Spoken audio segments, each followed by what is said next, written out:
పాయింట్కి వెళ్ళిపోలేదు సార్ జాకెట్లేదు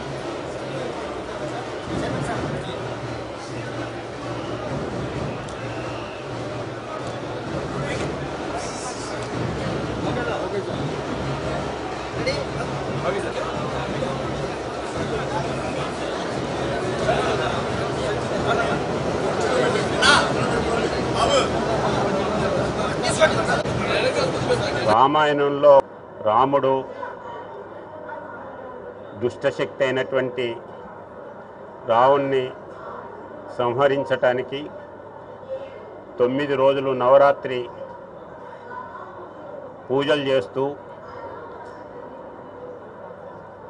వారిని సంహరించడం జరిగింది.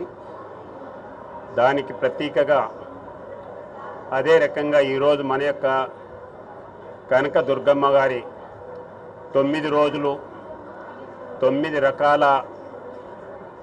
రకాలైనటువంటి పూజలను నిర్వహిస్తూ ఈరోజు దేశంలో ఉన్నటువంటి శక్తులు, అరాచక శక్తులు ఎవరైతున్నారో వాటి నుండి కాపాడాలి అనేటువంటి ఆలోచనతో ఈరోజు అమ్మవారిని కోరుకోవటానికి ఇక్కడికి రావటం జరిగింది. నరేంద్ర మోడీ గారు దేశంలో ఉన్నటువంటి అన్ని శక్తి పీఠాలని అభివృద్ధి చేస్తూ గత వారమే నేను గవర్నర్గా ఉన్నటువంటి త్రిపురలో త్రిపుర సుందరి ఆలయాన్ని, త్రిపుర సుందరి దేవిని సందర్శించుకోవటం, వారి యొక్క ఆశీస్సులు తీసుకోవటం జరిగింది.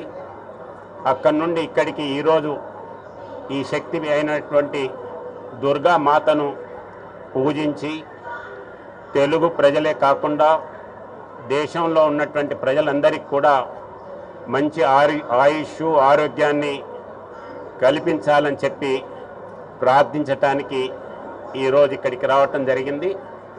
ఈ యొక్క నిర్వాహకులు భక్తులకు ఏ రకమైనటువంటి ఇబ్బందులు లేకుండా అన్ని రకాల సౌకర్యాలు కలిగిస్తూ ఈ నవరాత్రి ఉత్సవాల్ని ఘనంగా నిర్వహిస్తున్నందుకు ఈవో వారి యొక్క బృందానికి, అదే రకంగా ఈ యొక్క కార్యక్రమాన్ని దిగ్విజయం చేయటం కొరకు అనేక మంది స్వతహాగా సేవ చేయటానికి వచ్చినటువంటి కార్యకర్త సోదరులందరికీ కూడా నేను హృదయపూర్వకంగా ధన్యవాదాలు తెలియజేస్తూ ఆ యొక్క ఈ కాళీ దుర్గా మాతాని మరొకసారి అందరికీ ఆయుష్ ఆరోగ్యాన్ని కల్పించాలని చెప్పి ప్రార్థిస్తూ సెలవు తీసుకుంటాను.